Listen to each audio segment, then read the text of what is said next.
I got it. Yes, sir. Sorry. I'm not even qualified to turn on the mic. Maybe not the only one who's not a doctor on the apologetics crew. I have enough Dr. Pepper in me, though. I think that qualifies. But hopefully what we can do this morning in this class is look at another branch of apologetics, or another way of proving things. And we're going to go to the divine origins of language this morning. I want to begin in Job chapter 38. Everybody turn to Job chapter 38. And I want you to notice the way that God reasons with Job in these passages. We're just going to read a few of these verses, but I just want to point out God's reasoning as he reasons with Job. So in Job 38, beginning verse 1, Job 38, beginning verse 1, he says, "Then the Lord answered Job out of the whirlwind and said, Who is this that darkeneth counsel by words without knowledge?" And by the way, in chapter 42, Job's going to say, "It's me," and then he's going to put his hand over his mouth. But this is the way that God prefaces this conversation. And in verse 3, "Gird up now thy loins like a man." God doesn't have to prepare to answer. Man has to prepare to answer. So he's telling him, you need to get prepared to answer some questions. "For I will demand of thee, and answer thou me. Where wast thou when I laid the foundations of the earth? Declare if thou hast understanding. Who hath laid the measures thereof, if thou knowest? Who hath stretched the line upon it? Whereupon are the foundations thereof fastened? Or who laid the cornerstone thereof?" Notice God's logical discussion here with Job. I think first of all, he acknowledges and he points out the fact that creation is here. It's here. The mountains are here, the sky is here, the earth is here, creation is here. And so he begins by, okay, look around you, we're here, creation is here. And creation, therefore, and this creation also has an order. He's going to go into Job 38, how there's order within creation, and Ecclesiastes does the same thing. If creation here and there's an order to it, what God is trying to get Job to reason through is, if it wasn't me, then who did it? And this is God's logic with Job. If I'm not the one who put order into his creation and did it, then who did? Think about that, and this is what God's trying to get Job to think like, reason like a man, and go through this reasoning. If I didn't do it, then who did it? Here is, I think, the reasoning process for that. I don't know of anyone who is not in an asylum who would say that creation is not here, that man's not here. Now, of course, there's people who are, loony. I'm not qualified, so I'll just use the word loony. Who perhaps would say we're not here. But most people, if you get in a conversation, they would acknowledge, well, we're here. And so if you start on the common ground of man is here, man's alive, man is here. If you start on that common ground. Now what God does with Job is all of creation, but we're just going to focus in on man. If man is here, we're going to say, we can all agree on that point, man is here, we're alive, we're here. So you have two options now. If we're here, your two options are either, I'm calling him the omni-God, the God who possesses all omni-traits, superlative traits, omniscience, omnipresence, etc. Either, option one, God made us, made man since we're here. Or option number two, something other than God made us. That's why we're here. So we're calling that option two B2, being two. I'm just calling it B2 to represent this other being. It could be an angel, it could be a natural process, like evolution, but there's some other thing out here that you are claiming, because this is the reason we're here. It's not God, it's some other process. Okay, it has to be greater than man, through which we actually can eliminate evolution, because evolution says you start from the lesser and got to the greater. It has to actually be greater than man in order to produce the effect that we see here. So our question would be, okay, in that process now, what is our natural next question? Let's say it's God, then we're done. God made us here. Let's say it's B2. What's our next question? Where did B2 come from? That's our next question. So do you see what's happening here? Either the omni-God made B2, or there's some other being over here called B3, who's greater than B2 and greater than man, but less than God. He can't be God or greater than God, because then he'd be God. Everybody with me? So he's got to be less than God, greater than us, in order to cause that us to exist. So what starts happening here? Well, then if it's B3, who made B3? And we go to B infinity. And eventually, what is the natural conclusion from this process? What's the natural conclusion? The natural conclusion is God caused something. He is what we would refer to as the first cause. You heard Dink refer to this yesterday. He is the first cause. He first caused something. you eventually get to there's something greater than all of these out there that made them, and that first cause is God. Now what the Bible is going to declare is there's no B2 through B infinity. There's just God and man. God made man. But even with you reason through it, if it's not God, which is what God is saying with Job, if it's not God, then who did it? That's what he's trying to get Job to get through. Well, Job, who made you? So it's got to be greater than Job, but less than me. So who did it then? And that's what he's trying to get him to reason through. This is what we refer to as the first cause. I would reference Hebrews 11, verse 3. Hebrews 3 and verse 4, which Dink referenced yesterday about if there's a building, there has to be a builder. There has to be a first cause that is greater than the thing that happened. Greater than the actual effect. So greater than man in this case. So once we've acknowledged that God is involved in our existence, at some point God is involved in our existence, we accept what the Bible says He had an immediate cause for our existence. But even just acknowledging that God was involved in our existence, here's our two choices now. Either God chose to communicate with us, His creation, or He chose to never communicate with His creation. Those are two options. Just because you can't have, you're either A or not A, there's nothing left after that. So your options are either He chose to communicate to His creation or He chose not to communicate to His creation. Those are two options. He made us now. Is He going to actually communicate to us? So think about if God never chose to make Himself known. In other words, God made us, but then stepped back and never wanted to make Himself known to His creation. Okay, it's been referenced several times, the concept of deism, where God wound everything up and then stepped back and that's it, He's done. Didn't make Himself known. We would either, in order to find out about God's existence at that point, we would either need to have the ability to find God ourselves naturally. That's one option. If we're going to know about God and God has not revealed Himself, then we need to either have the capacity to find out about God naturally without God's help. Now, Paul's going to say in 1 Corinthians 2, you needed my help. In verse 9, where eye has not seen nor ear heard. But naturally, if I'm going to find out for God just naturally, that's one option. We have to immediately eliminate that as a possibility. And here's why. If God made me, and He made me with the capacity to naturally find Him, what does that mean? Well, that means God wanted to be known by me. Or He wanted us to know Him. If He created with me the capacity to find Him, and then that omni-God who made me had to want us to find Him. So I have to eliminate this from possibility that He made us, didn't reveal Himself, but then gave me the capacity to find Him. I have to eliminate that from possibility because then God made me with the ability to find Him. And we eliminate that from the possibility. It's not an actual option. The other option is we never know of His existence. Either He makes it so we can find out naturally, or we just never know about Him. One of the questions I asked Dink and actually another Chris Jaggy also, two doctors I was talking to yesterday after his vulture lesson. One of the questions that I was wondering was, if you took the vulture immune system and put them in a human, because one of the things he mentioned was their immune system is far greater and far not greater, it's more powerful than our immune system.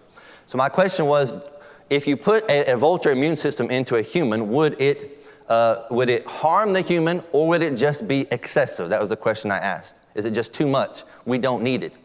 And both of them basically answered with, we just don't need it. It's the same thing with our eyesight, to be able to, or their smell. Can you imagine smelling 12 miles away? I mean, I don't like smelling 5 feet away from some of you. Imagine smelling 12 miles away. It's not that it would harm me, it's that it's excessive. It's not needed for me because I don't scavenge in order to survive. And so what that highlights about our God as a creator is He is not wasteful. He is not wasteful. He makes us exactly the way we need to be made to function the way He intends for us to function. He's not wasteful. So if God made us, then decided I'm never going to let man know about me, that would be wasteful. That is counterintuitive to an omni-God. God is not wasteful. And so I think we eliminate that. Look in Isaiah 45, for example, a verse for that real quick. Isaiah 45. Look with me in verse 19. It'd be wasteful for an omni-God to make something capable of knowledge without ever making Himself known to that thing that can know about Him.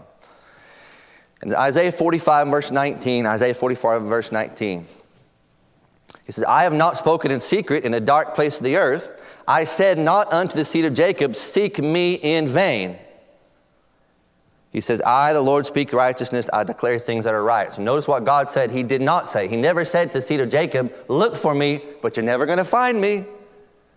I never said seek me, but you're never going to find me. That would be a wasteful God. Hey, you're here. There's some first cause, but you can't find the first cause. That's not the way God behaves. He made us and then wanted us to know about him. That's the way the God of the Bible describes himself. And so he's not wasteful. And in addition to the fact, Revelation 4 and verse 11 tells us exactly why he made us. I know a lot of people are arguing, debating about that. Revelation 4 and verse 11 kind of seals the deal. For his purpose. That's Revelation 4 and verse 11. He made us for his purpose.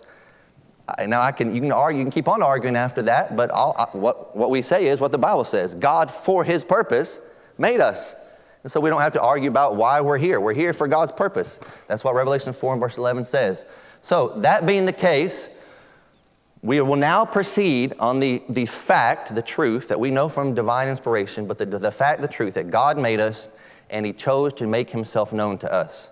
That is the fact of God. He not only made us, but then he chose to make himself known unto us. And Scripture is going to uphold that. That is going to involve language. If he's going to make himself known unto us, there's going to be several options. One option being he makes himself known through natural means, for example. So go to Psalm 19 real quick. Psalm 19. And go with me to verse 1. Psalm 19, verse 1. So God could have made himself known personally. And then God could have also made himself known through means. So through means, he could have chosen, for example, a messenger. He could have made himself known through a messenger. Psalm 19, beginning in verse 1, he could also have made himself known through the means of creation itself. Psalm 19 and verse 1. The heavens declare the glory of God, and the firmament showeth his handiwork. Day unto day uttereth speech, and night unto night showeth knowledge. There's no speech nor language where there is the heavens that he's just talking about, the creation.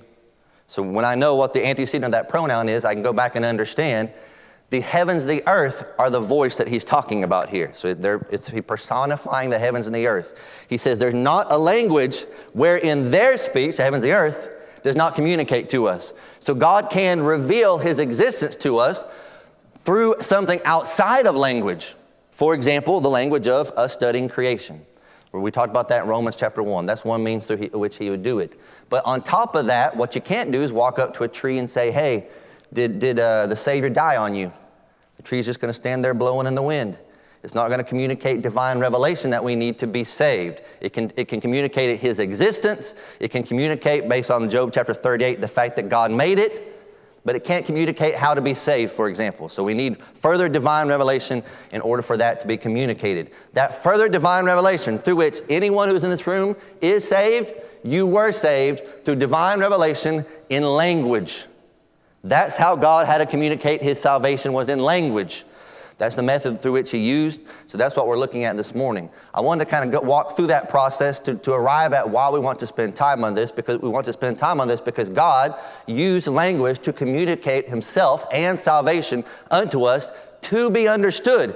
He's not wasteful. So in Acts 26, when the Lord communicates to Saul, he says he did it in the Hebrew language. Go read it up. Acts chapter 26. He chose a language that Saul of Tarsus would understand. Why would he communicate to Saul in gibberish if his whole point of communicating is, you need to be saved? This is the verse that I go to sometimes when I'm in Africa and we're studying the heavenly language of speaking in tongues. And I say, well, let me give you an example of the heavenly language. When God spoke from heaven to communicate to Saul on how to be saved, he used the Hebrew language. I'm not saying the Hebrew language is the heavenly language. I'm saying God used a language that the one who's hearing him would understand. Or else, why would God communicate salvation in gibberish and man not understand? He's not wasteful. He wants man to be saved, 1 Timothy 2, verse 4. So God's going to use a language that man can understand. And we're going to note here that God gave him that language. And God gave him the capacity to understand that language. That's all God given. Okay? So here's what I want to do. I want to begin at the Tower of Babel. We're looking at the divine origins of language. The reason language had to be divine in origin was so that God was going to assure that he could communicate in an understandable way. So one of the things that we don't a lot of times think of is as soon as God creates Adam, what does God do? Well, he gives him commandments, which means there had to be a language that both of them understood, both Adam and God. Adam had the capacity to not only understand, but obey and put that law into practice. He had to have that capacity the moment he was created. And not only that, he had to be able to teach that to Eve, who in Genesis 3 knew exactly what God said, even though she hadn't been created when God gave that commandment. Adam was a patriarch. So he took that message, he understood it, he processed it, he taught it to Eve. They processed it to the point where they said, we're not supposed to touch that tree. That's not what God said, but they processed it to the point of, if we're not supposed to eat that tree, we should probably stay away from that tree, which is a very important lesson we could all learn. Language was from moment number one. The Bible does not reveal to us what language they communicated in. I know it was recorded by Moses in the Hebrew language, but the Bible does not reveal what language God and Adam first started communicating in. I just know they both understood it. But the Bible does not express for us exactly what language that was. We do know, so go with me to the book of Genesis, Genesis chapter 11. We do know by Genesis chapter 11, all of the earth was still just of one common language. So whatever language Adam spoke was what they spoke until Babel. In Genesis chapter 11, go with me to verse 1. Genesis chapter 11 and verse 1.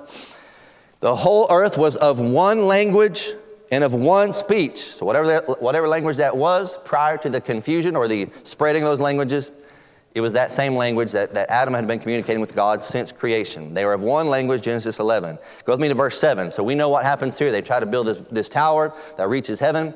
And of course, God is going to come down and prevent that from happening. In verse 7, he says, let us, notice the us there, because this is Elohim speaking. Let us go down, and there confound, that's a verb, Belal, B-A-L-A-L. That's the Hebrew verb here. That's where the name of the place is going to come from. Let us confound their language, that they may not understand one another's speech. Because up to this point, they all understood each other. And God says in order to spread, because remember, they were trying to come to one, let's all stay here at one location. What had God commanded them? Not only Adam and Eve, but Noah when he got off the ark. What did God command Noah when he got off the ark? Be fruitful, multiply, fill the earth. And what man decided was, no, we're not going to fill the earth. We're all going to come to one location. So God said, let me help you out then. I'm going to make it so you can't even talk to each other so that you'll keep the commandment I told you when I said to fill the earth. You have to spread out. So what God does in order to accomplish that is he's going to create languages, multiple languages. We're going to see all these demonstrated. In Genesis chapter 10 and verse 25, Genesis 10 and verse 25, we know at what point in the timeline this happens. It says, and unto Eber were born two sons. The name of one was Peleg, for in his days was the earth divided. So I want to point out that the Bible even specifies what generation under which this Tower of Babel takes place. And so for that reason there, the nations of the Bible that precede. Now, if you go back to Genesis 10 and verse 20, go back to Genesis 10 and verse 20. I want to point this out. These are the sons of Ham after their families, after their tongues. Now, this is something very important about the book of Genesis. The book of Genesis is divided into multiple genealogies. The first one, according to Genesis chapter 2, is the genealogy of the heavens and the earth. A lot of people go into this, well, there's one creation, Genesis 1, and there's a separate creation, Genesis 2. No, Genesis 1 spells out for you the elements of the creation. Genesis 2 is the genealogy of that creation. That's what's happening in Genesis 10:11. Genesis 10 makes it sound like, oh, they're already split. No, Genesis 10 is a genealogy. Genesis 11 goes into the description of how they were divided. So you might think of it from the standpoint of Genesis 10 is after Genesis 11. From the standpoint of they were divided in Genesis 10 into these languages. Look at some of the languages here in Genesis chapter 10. So we are approximately about 2269 BC, in the days of Peleg, when this happens, which means from the moment Adam was created to about 2269 BC, don't come up to me and say 2270. I should have just put 2270. That's my fault for putting 2269, because everyone's like, oh, you think you know exactly what year. Somewhere between the moment that Adam was created and around 2270 or so BC, they were of one language. After the Tower of Babel, now the languages divide. God creates every single one of them.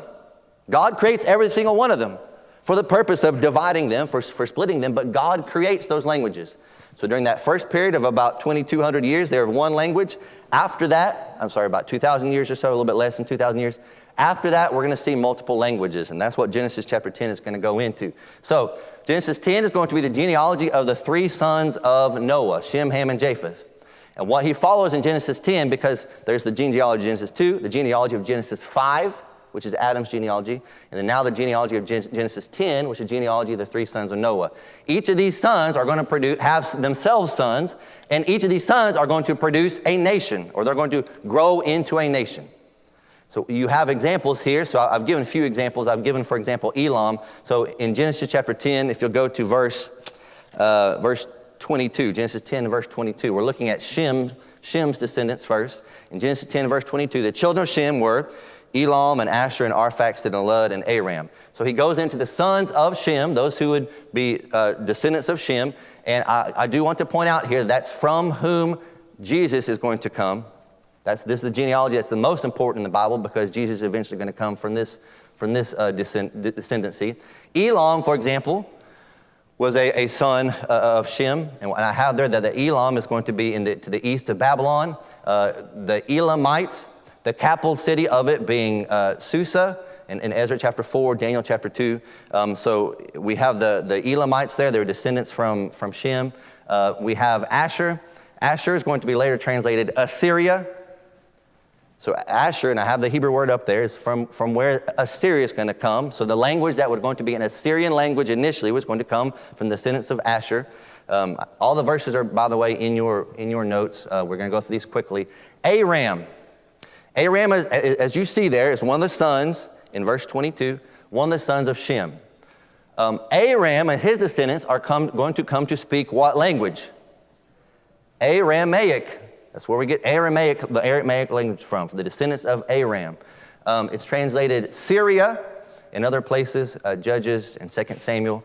It's also settled it's described as settled in the east. Look at 2 Samuel chapter 8. 2 Samuel chapter 8. Just for when you go through the prophets, to be able to recognize these, knowing the city, the capital city of a nation is important. So that way, when you hear Nineveh, you think of what nation? Assyria. When you hear Damascus, what nation do you think of? Syria, okay? So for example, 2 Samuel 8 and verse 5, and the Syrians of Damascus came to succor Hadadezer. So this is when you see Damascus being punished or prophesied to be punished, for example, in the book of Ezekiel or something, just know that represents the nation of the Syrians. They go back to Aram, and we'll get to that Aramaic language here in a moment. Arphaxad, 2 generations after him, is going to be Eber. If you've always wondered where Hebrew comes from, it's from this man. Okay, I know we speak of Hebrews as if those who crossed over, and so we use it in the context of Abraham. Abraham certainly was a Hebrew, and that's Genesis chapter 14. He's the first one called a Hebrew, Genesis 14, verse 13. But it's a descendant of Eber. That's where the word Hebrew comes from. I want you to note there, Eber is the man from which the Hebrew language is going to come, or that family is going to be speaking that Hebrew language. So it would be divided amongst those. Those are all descendants of Shem. So you have several here. You have Hebrews, Assyrians, Lydians. Lud there is Lydia. Lydians, the Syrians, the Elamites, the Edomites, the Israelites, because the Israelites came from the Hebrews. These are all nations that came from descendants of Shem, and they all spoke languages according to that nation they were part of, that God divided them in. This is Genesis 10, recall. These are called, you may have heard of Semitic, S-E-M-I-T-I-C languages. That proceeds from Shemitic, S-H-E-M, and it just means those who proceed from Shem. And I know critics hate that terminology because they don't want to acknowledge it goes back to Shem. But these are Shemitic or Semitic languages. Our whole Old Testament is written in nothing but Semitic languages. Shem, descendants of Shem. Aram and the Aramaic and the Hebrew language. That's going to be our Old Testament. So there's portions, and I think I remember who mentioned it yesterday, but there's portions of the Old Testament, I think it was Mornay, there's portions of the Old Testament that are written in Aramaic, particularly during the Babylonian captivity. That period there is written in Aramaic, which makes sense. But the largest portion of our Old Testament is written in the Hebrew language. I want us to point out both of them are Semitic languages. Both of them proceed from Shem, descendants of Shem. The Hebrew language and, in fact, the Aramaic language, the importance of the Hebrew language being that's what the Israelites would be speaking. That's the origins of our language of the Old Testament. You then have Ham. There's a lot of them under there. I just want to point out, for example, Mizraim. So go back to Genesis chapter 10. Go back to Genesis chapter 10. And I want to point out, if you back up to verse 6, Genesis 10 and verse 6. So here we have the sons of Ham, and he says Cush, which is going to be later Ethiopia, Mizraim, Put, and Canaan. All those are going to develop into nations. Those sons are going to develop into nations. Their families would become nations. The one I want to point out there is Mizraim. It's going to be translated Egypt. From here on out, that word Mizraim is Egypt. In fact, in the Swahili language, which has a lot of ties to the Arabic language, when we go over to Kenya and Tanzania, that's still the word for Egypt. Mizraim is still the word for Egypt. That speaks of the Egyptian people. So the Egyptian people are going to proceed from Mizraim. They would be speaking the Egyptian language. Obviously, the Israelites would have future contact and workings and encounters with the Egyptians. They would proceed from Ham. You see other ones there, the Ethiopians, the Canaanites, the Philistines also would proceed from Ham. Those who speak languages that proceed from Ham are called Hamitic, or what we used to call what the world used to call Hamitic. They don't like to call it that anymore. Now they call it Afro-Asiatic language. So if you hear Afro-Asiatic language, that's the old, that's the new version of what we used to call Hamitic languages, because they proceeded from Ham. That's all that means. They're languages that proceeded from the nations that proceeded from Ham. And then the third one is Japheth, the one I want to point out there as Madai. So if you go to Genesis chapter 10 and verse 2, Genesis 10 and verse 2, the sons of Japheth, Gomer and Magog and Madai. Madai is where we're going to get the Medians. So we were talking about in the book of Daniel, the Medes and the Persians. The Medes, the Medians, that language would proceed from the family of this man who proceeded from Japheth. So that would be a language that proceeded from Japheth. That would be the Median people. But you also have there Javan or Yavan in Genesis 10 verse 2. That's going to be translated later Greek or Grecia. So this is from where the Greeks are going to come, or another word for that being the Ionians. You may see Ionians sometimes. These are all peoples who descended, and their language have descended from this man. Now, obviously, there's going to be a slight crossover because English is not among these languages, so we can all recognize that. There are languages that are going to spring from other languages. So, certain of our language came from Greek. Some of our language came from, Old French. Some of our language came from Old English, not Old English, Old Germanic. Some of our language came from Latin. So, further languages after this are going to develop from these initial languages that God had created. So I'm not saying that they all, for 2,000 years, they use the exact same words, because language evolves over time. And as we mentioned, as was mentioned in the hermeneutics class, even the way we use English words today has changed from sometimes the way it was used in the past. So certainly language develops, and I'm not eliminating that fact. I just want to point out where the origins of them are, and most importantly, the fact that God is the originator of them. That's why we're looking at this. God originated these languages. Okay? So you have our archaeology. And again, I'm not qualified because I'm not an archaeologist. But all I can do is research the work of other people who do devote their lives to this and put it up here. I think Peyton Reed may be here tomorrow, and he has spent time on those things, far more qualified than I am. But you can go to archaeological discoveries like the Moabite language on the Moabite stone. It's circa the 9th century BC. It's written in this Moabite language. The Moabites descended from who? From Lot. The Moabites descended from Lot.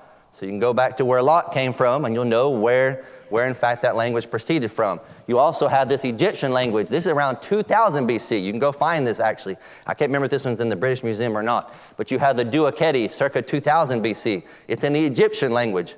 How many of you have tried to use a software before to learn a new language? Has anyone tried that before? What software did you use? Rosetta Stone. Most of you probably use the Rosetta Stone software. That just is a name that's given to the software that comes from the Rosetta Stone. Why do you think they chose that as the name of their software? What's the Rosetta Stone have on it?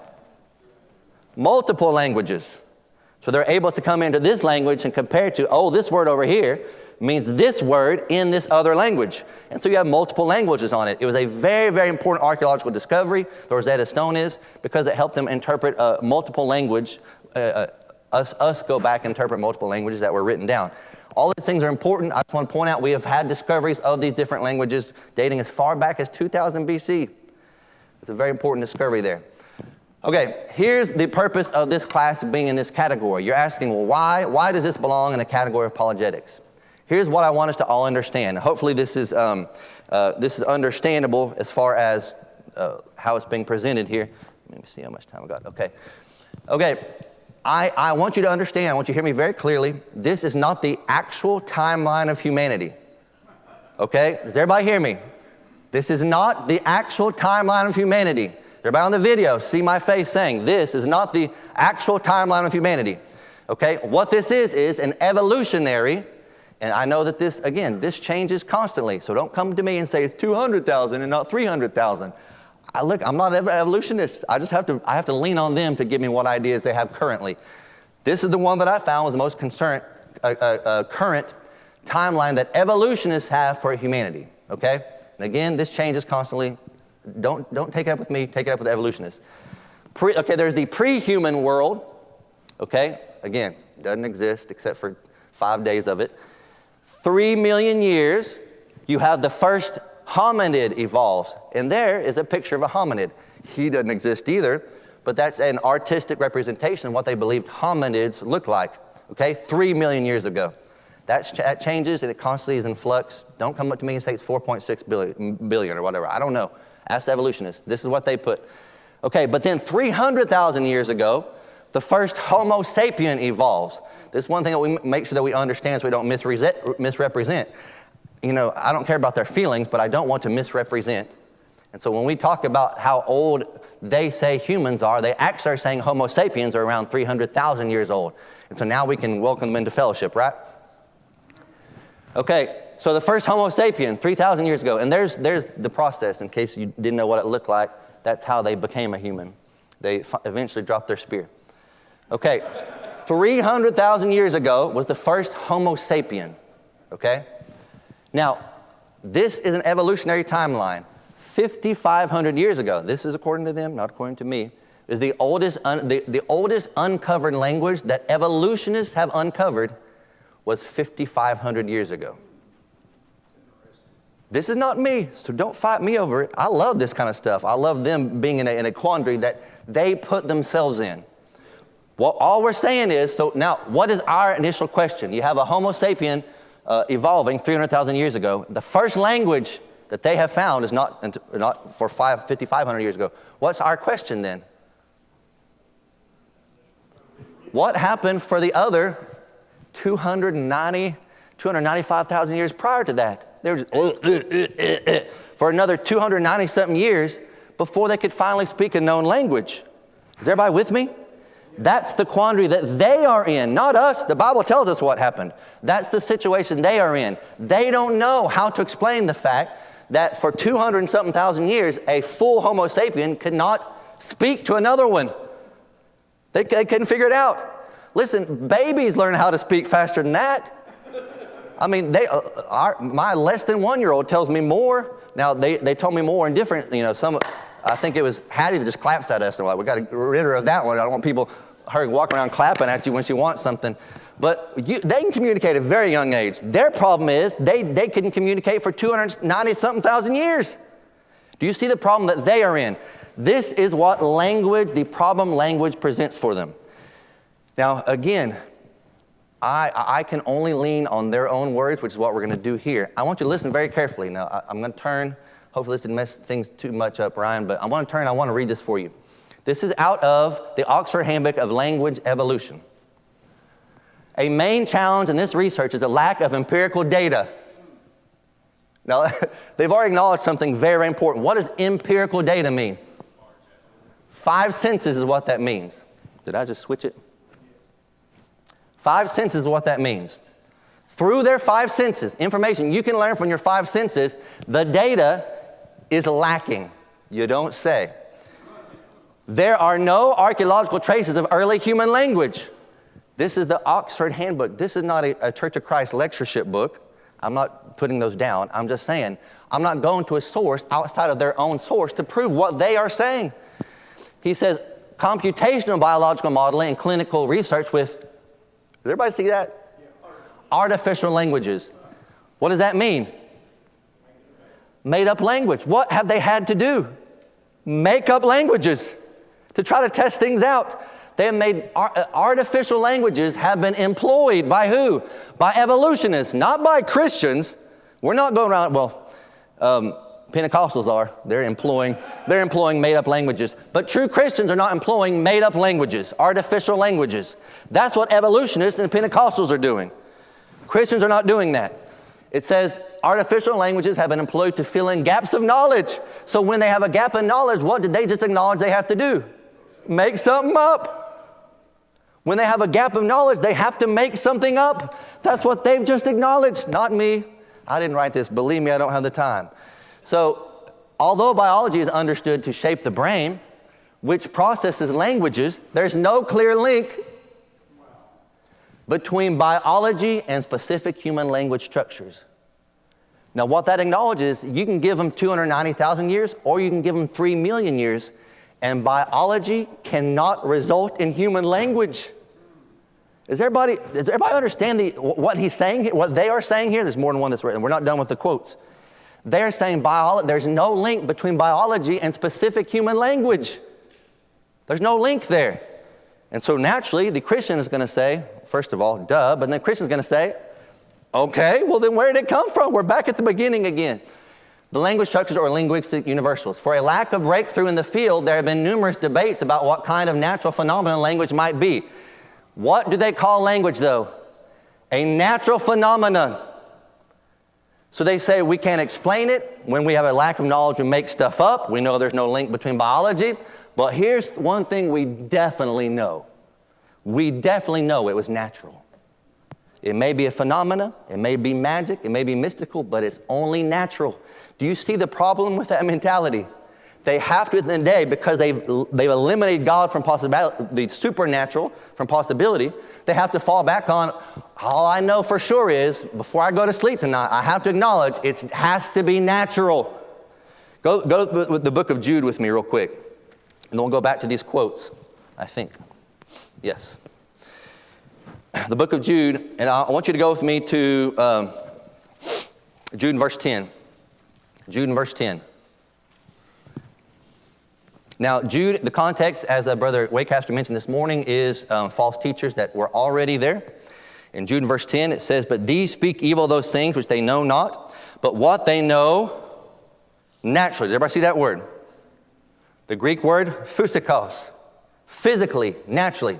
So he's describing these false teachers, that one of the problems that false teachers have is they are only using the empirical data they have collected and things that they can know naturally, physically. But here's what they do even with that information. Listen to what Jude says. But that what they know naturally as brute, I would encourage you to look that word up, alogos, that is illogical. They are illogical, okay? This is not the logical process. The logical process depends on word. They are not logical. So he says here, they're natural, brute beasts. Beast means beasts. It means animals. And that's what he's doing in this context, is comparing them to animals. They are natural, brute beasts. In those things, what do? Even in the things that they collect physically, what do? Corrupt themselves. Does everybody see that? So Dink mentioned this. Dink said, I don't understand how someone who studies biology or is a doctor or something like that studies the human body, I don't understand how they can study that, the physical world, and reach a conclusion there's no God. I agree, but Jude gives us the explanation of it. They have to corrupt themselves in order to do that.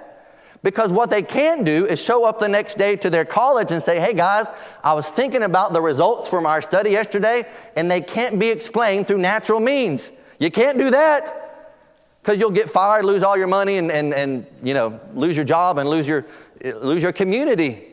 You may have to actually give something up. But they do this even in what they collect naturally. I want to point that out. Okay, Next quote. Does everybody understand what we're talking about here? This is exactly what they're going to do. Even what they collect naturally, they're going to abuse. Okay, it is suggested that grammar has emerged adaptationally from the human genome.